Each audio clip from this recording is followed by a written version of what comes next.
there seems to be no path to unanimity at this point in time.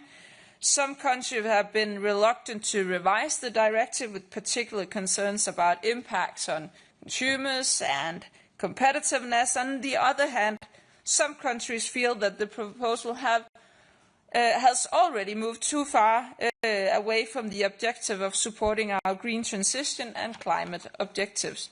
So today I therefore had to conclude that we unfortunately do not see the necessary political will to continue the work towards a compromise which can be unanimously supported. I am, on the other hand, pleased to confirm that we reached a political agreement on the elimination of the current €150 customs duty relief threshold. The removal of this duty-free threshold means that custom duties will be payable from the first euro on all goods entering the EU, just like value-added tax. This reform primarily concerns the large volume of low-cost goods imported from third countries, in particular from Asia and China. Ending the exemption will close long-standing loopholes that's been systematically exploited to avoid custom duties.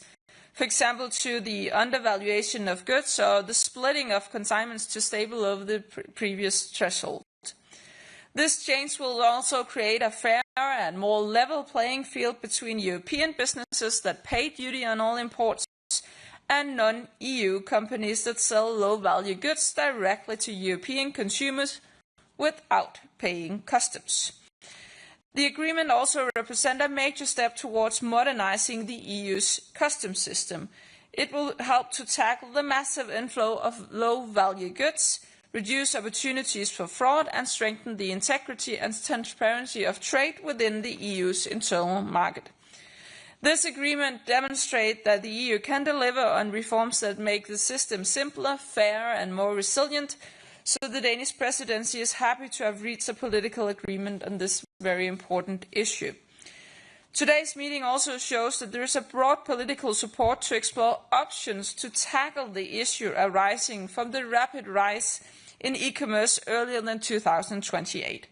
European businesses feel the very real impact of the unfair competition from cheaply made Chinese products who do not pay customs. When we see small businesses being out-competed on unfair terms, we have a responsibility to act quickly to ensure a fair system.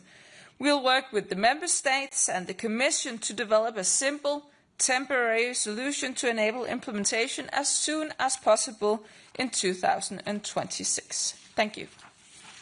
Thank you, Minister. Commissioner, please. Yes, thank you, Minister. Good afternoon, everyone. Let me begin with some positive news. Today, the EU is disbursing additional €4.1 billion in financial support to Ukraine under the G7-led Extraordinary Revenue Acceleration Loans Initiative. This marks the final installment of the EU's €18.1 billion contribution to this initiative. The success of ERA Loans Initiative shows that Europe can act swiftly, decisively and effectively when necessary.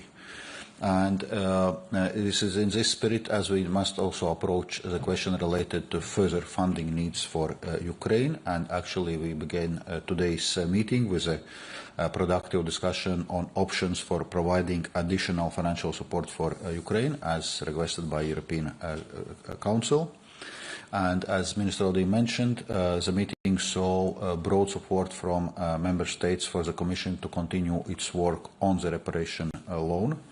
There was wide recognition that this option is the most feasible means of quickly bridging Ukraine's funding gap without placing additional substantial fiscal burden on Member States. The continuation of this work obviously includes engaging with Member States to address remaining concerns. We also discussed possible alternative options. It has to be noted that given the sustainability concerns and challenges Ukraine is facing, the support has to have strong grant-like features. So alternative option would be for the EU to fund the reparation loan to Ukraine through borrowing instead of using the cash balances associated with immobilized Russian assets. However, member states would have to cover the interest cost of the loan until it's repaid to maintain a grant-like support for Ukraine. And there are different modifications how exactly this borrowing can be structured. Yet another option would be to provide a similar level of support to Ukraine, but in the form of grants, which would entail a large direct cost to member states over the short period of time. So, as regards the options paper, we should be able to present the options paper shortly, and today's discussion will help inform Commission's thinking in this regard. Then it's important in parallel to engage with our allies and like-minded partners to provide Ukraine with liquidity already in the first quarter of next year, as Ukraine's financing needs are not only large but also urgent. We are under time pressure and must move forward in a constructive, pragmatic and cooperative way. Then, as on other topics, as the Minister just mentioned, today we reached a significant political agreement to move forward with the elimination of customs duty relief threshold for goods up to the value of 150 euros entering the EU. And specifically, we agreed to find a workable solution to be implemented as soon as possible already next year. This responds to dramatically increasing volume of goods sold online and directly shipped to the customers in the EU from the third countries, notably China. In 2024 alone, 4.6 billion such items were imported, with 91% coming from China. Charging customs duties on such consignments is an important step towards ensuring a level playing field for European businesses and further strengthening our customs union. Moving to Recovery and Resilience Facility, the Commission provided its regular update. The clock is ticking. Member States should now act swiftly to simplify the plans, remove measures that cannot be fulfilled by the deadlines, and focus on implementation. I therefore welcome today's endorsement of targeted amendments to the recovery and resilience plans of Belgium, Estonia, Luxembourg, Croatia, Slovakia and Romania. Then European Fiscal Board presented today's meeting with its insightful annual report. The report analyzes our collective effort to ensure a smooth transition to the new economic governance framework. And overall, while there are some lessons to be learned, rollout has been effective, and focus should now turn on delivering the agreed fiscal path. And on fiscal path, the Commission will present its assessment on 25th of November as part of European semester autumn package. Then I presented today's meeting with the European Commission's overview report on simplification, implementation and enforcement. Since the beginning of the year, the European Commission has presented 6 simplification omnibus proposals, including on agriculture, defense, due diligence, sustainability reporting and others. A conservative estimate puts annual savings stemming from these simplification proposals at more than 8.6 billion euros, and more proposals will follow in coming weeks. So we have made a strong start, but we must work at least as intensively to reach our overall 25% administrative burden reduction target and 35% burden reduction target for SMEs. Finally, a few words on 2025 statistical package, which ministers adopted today. The package sets out how the European statistical system is taking action toward improving the quality and availability of the European economic indicators, collecting data on defense expenditure in a timely manner in context of the national escape clauses, reducing administrative burdens for businesses and public administrations. These efforts underline Europe's commitment to high-quality, independent official statistics, which remain as vital as ever for informed decision-making. Thank you. Thank you, Commissioner. We will now open the floor for questions. Please start by stating your name and your media. We will start by Euronews, please. Hello, Jorge Liboreiro with Euronews. I have two questions on the reparations loan. First of all, for you, Commissioner, we heard from Belgium. Belgium has criticized the Commission for insisting so much on the reparations loan and presenting it as the only viable option, which you just did. It has also criticized you for lacking a legal basis and for focusing your proposal exclusively on the assets held at Euroclear. How exactly do you reply to this criticism, and what can you offer that it's new and different to Belgium in order to change the dynamics? Because we've been running around the same circle since Copenhagen. And for the minister, we know that Belgium is very much concerned about the potential of litigation from Russia and wants guarantees to cover not only the 140 billion in the loan, but also these potential costs from arbitrations and litigations. Do you think member states should go beyond 140 and cover costs that are essentially hypothetical? Thank you both.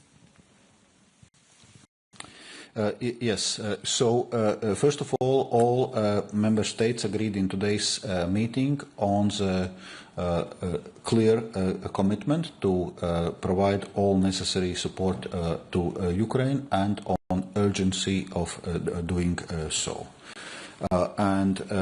Today's meeting has been indeed focusing not only on the reparation loan but on also other possible options. As I was outlining before, given the debt sustainability challenges of Ukraine, we do not have an option just to provide another loan as we had been doing before. So this support to Ukraine needs to have strong grant-like features.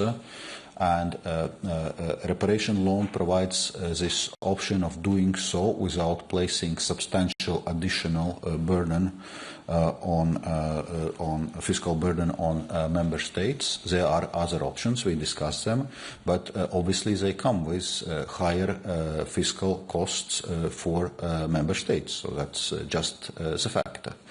And we need to be clear about this. Well, as regards legal aspects of the proposal, of course, the Commission has been assessing it very carefully from the very beginning. That's why our proposal also stops short of confiscating the Russian assets. And actually, it does not go beyond what has been already agreed, that Russian assets should stay immobilized as long as Russia has not paid reparations. It's something which has been agreed at the European Council level and also at G7 level.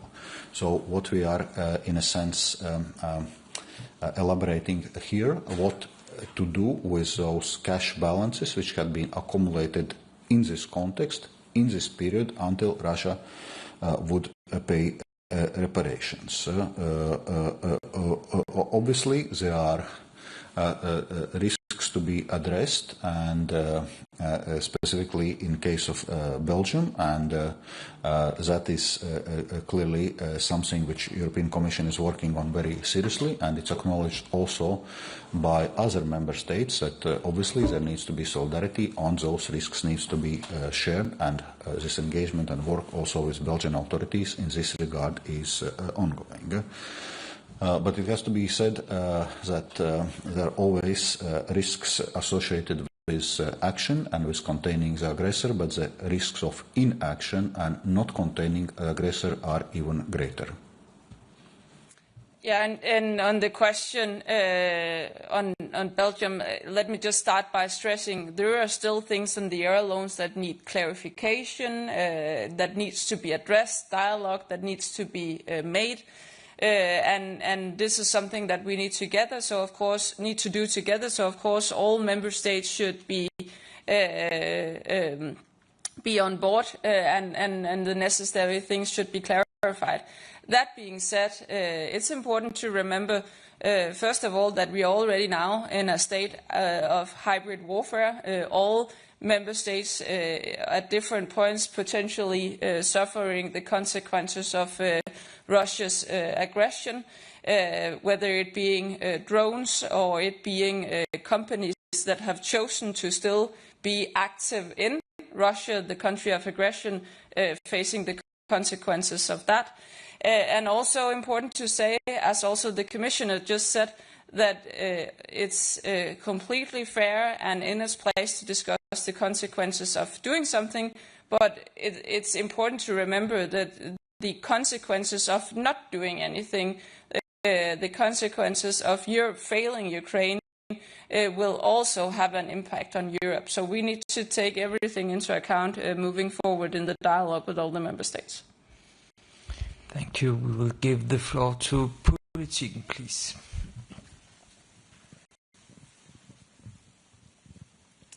Thanks. This is a question for the Commissioner.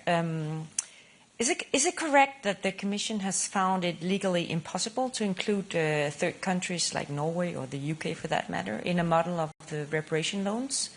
And does that mean that the Commission do not operate with any models that include a cooperation with Norway on securing funding for Ukraine? Thanks. Obviously, it's important that we also work with our international partners, including G7 partners, including other partners like Norway, and that they also meaningfully contribute to covering Ukraine's funding needs. And we continue this engagement. In my introductory remarks, I was mentioning that we are specifically raising the point with the partners on possibilities to front-load their financial support in the first quarter of next year to address Ukraine's urgent funding needs, because in our case it takes some time, as we see, to develop options and then actually to implement what eventually will be decided. So from that point of view, for example, UK and Canada have indicated that they are interested and ready to replicate reparation loan style approach linked with Russian immobilized sovereign assets they have in their territories. So, and we're also in touch with, for example, Japanese authorities on the same issue. Then, specifically on Norway, I had a meeting with Finance Minister Stoltenberg yesterday, and we discussed also the Ukraine support, where Norway outlined very sizable support they are providing to Ukraine so far, and this year it amounts to something between 7.2 and 7.3 billion euros, and they intend to provide the support of the same order of magnitude also next year. So Norway is certainly a partner which is cooperating and providing very substantial financial support to Ukraine. Thank you. We will move to first row, please. Thank you. Elodie Lamer with Tax Notes International. I have two questions on two different tax subjects for the presidency, please. On the energy taxation, it seems like you're giving up, even though you have another ECOFIN in December. So is it over? And we've heard a lot of countries saying that the world has changed, the economic situation has changed since 2021. So would an updated impact assessment help, for example? And then I understand that at breakfast you discussed the minimum tax. and the fact that the US wants to be exempted from some minimum tax rules. We also heard that several countries expressed concerns. So can you tell us a bit about the nature of these concerns? Thank you. Well, what I can say on the last part is that we took stock on the ongoing negotiations and the potential side-by-side solution, those are being ongoing negotiations, so I'm not able to comment that any further here. But we took stock on the current situation. Of course, it's very important for all the member states to preserve the European competitiveness and take good care of the European companies. That's of course a very important focus area in the ongoing negotiations. On the Energy Taxation Directive, we've been working very hard from the Danish presidency to outline a compromise. It has been necessary to find solutions on transition periods, on the minimum taxes, on indexation, to accommodate a lot of the worries that the countries have had. And as I said before, today I must say even that compromise, right now we are in a situation where if we move to accommodate some of the countries, we will lose others, and the other way around, if we move to accommodate countries over here, then we potentially lose countries over there. So it is, at the given point in time, very difficult to see a possible way forward on the Energy Taxation Directive, and I'm afraid I'm a very huge fan myself on impact assessments, but if I thought an impact assessment would help in this matter, of course we would explore that option. I'm not sure that would make a difference at the moment. There are a number of outstanding issues, demands, expectations from the member states, and they are moving in different directions. We'll go for Marco Bresolin. Thank you very much, Marco Bresolin, La Stampa. I have a question on the small parcels. Minister, you said that there's a broad agreement to explore options to introduce a temporary solution for a new custom levy already next year. I'm wondering whether this is this would be an additional proposal compared to the one that the Commission already put on the table in July, if I'm not wrong, about a handling fee of €2 per parcel, or if it would be an alternative or an additional measure. And also, do you expect that this levy or fee, if you can clarify what you have in mind, will fuel the EU budget as a duty, or would be for the national budget? Thank you. Well, we have to work on the concrete possible options here. The member states have had a very understandable need to say, can we do something before 2028? Because we all agree this is indeed a big problem, the influx of low-value parcels from primarily China. We need to do something before 2028 because it's a problem for both for European businesses, and we haven't got the specific solution yet, so I won't be able today to give you any specific details on how it will be, but we will of course have a close dialogue with the Commission with the view to taking stock at that already at the next ECOFIN meeting in December. And I think here the primary wish for the member state was to actually be able to handle this, and we haven't been discussing the specific connection towards the other things that you have been asking about here.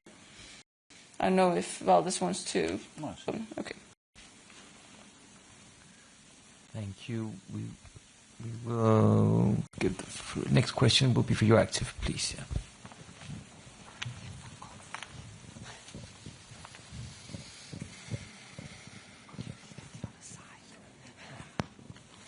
Thank you very much. Thomas Mellon-Nilsson at Euractiv. I have a question for the Commissioner about the first option that President von der Leyen mentioned in her speech at the European Parliament today about issuing common debt to support Ukraine, and in particular the decision to use the budget, to borrow against the budget's headroom.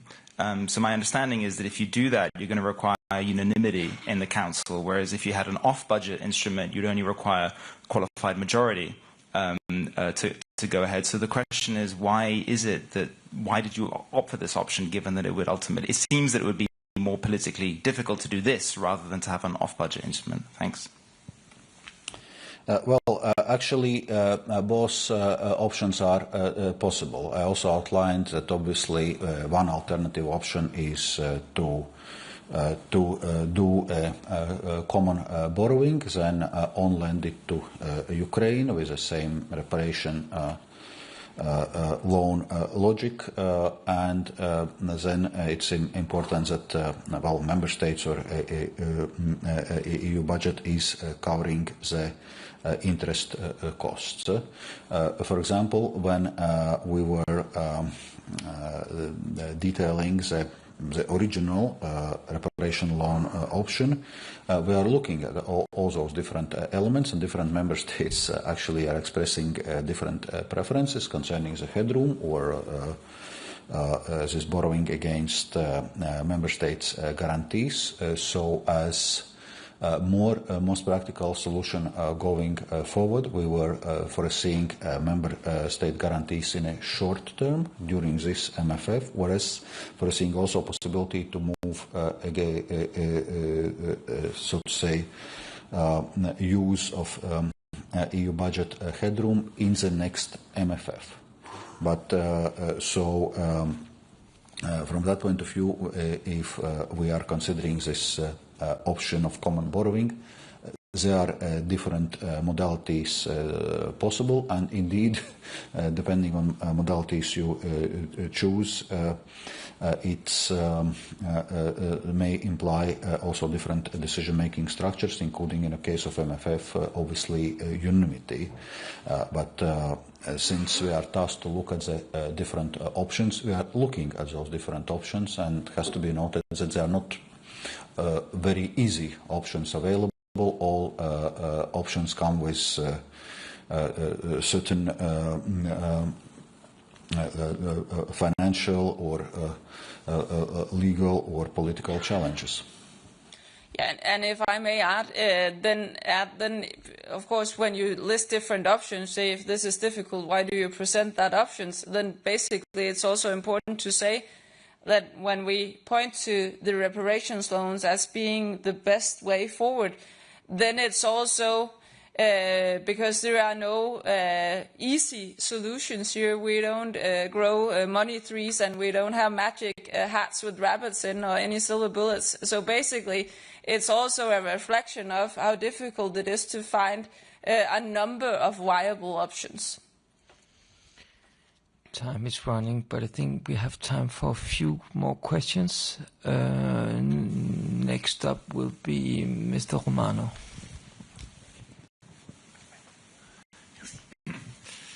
Yes, thank you very much. Beda Romano, Sole 24 Ore. I wanted to get back to the parcel issue 1 second. Can you confirm that there is no link between this temporary solution you are thinking about in order to apply this exemption, this abolition of the exemption before 2028, and the handling fee, which is a different file? Is there a link between the two or not? I'm not exactly sure. I didn't understand from the answer you gave previously. Thank you very much. That's because it wasn't a very precise answer, because what I answered was that we didn't have that discussion today, and we'll have to get back to the details.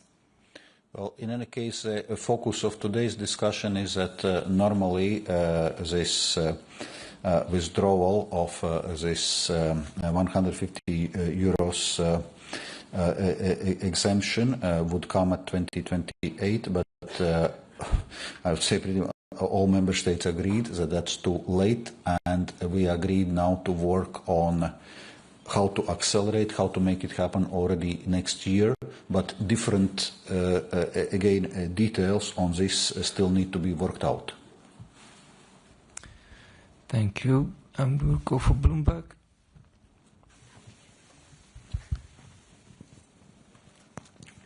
Hi, Sam Say, Bloomberg News. I had a question on the Energy Taxation Directive. Just to confirm, the Presidency will not be pursuing further work to get a general approach during the remainder of its time?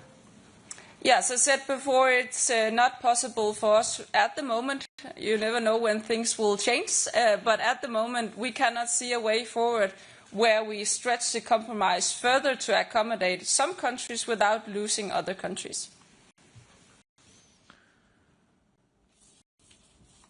And we'll go for European Prada.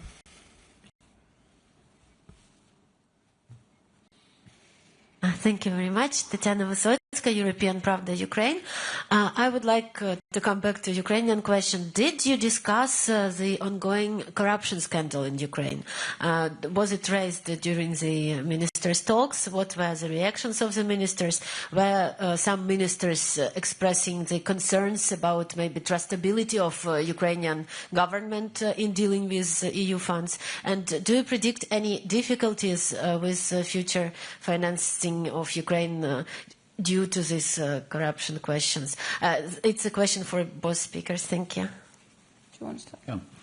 Yeah, well, obviously, we take the issue of fight against corruption in Ukraine very seriously, and also our financial support we are providing to Ukraine already for many years is always linked also with conditionality concerning anti-corruption, and pretty much all the, so to say, institutional system in Ukraine has been developed, linked with those financial support from EU, but also from IMF, and this is also a issue which is very high on our agenda in a context of Ukraine's path towards European Union. So we will not discussing the specific issue today. That's for general background.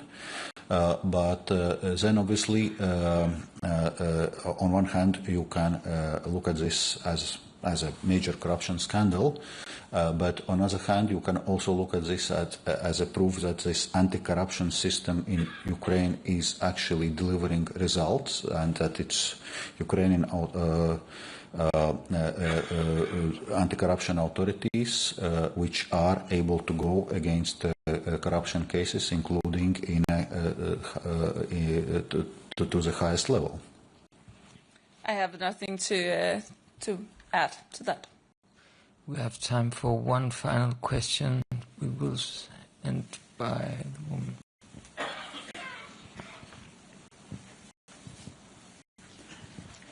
Thank you, Giovanna Fadonato for Politico. A question for Commissioner Dombrovskis.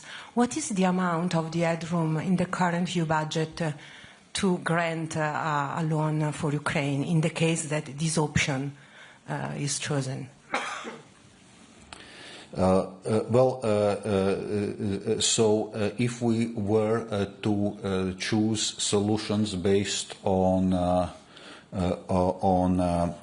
EU budget, that would require actually adjustments to the multi-annual financial framework.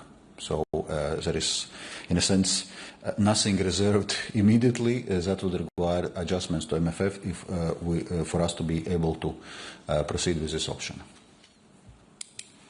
Thank you so much. I'm afraid we can't take many more questions. Thank you so much for showing up. Thank you, Commissioner. Thank you, Minister. Thank you.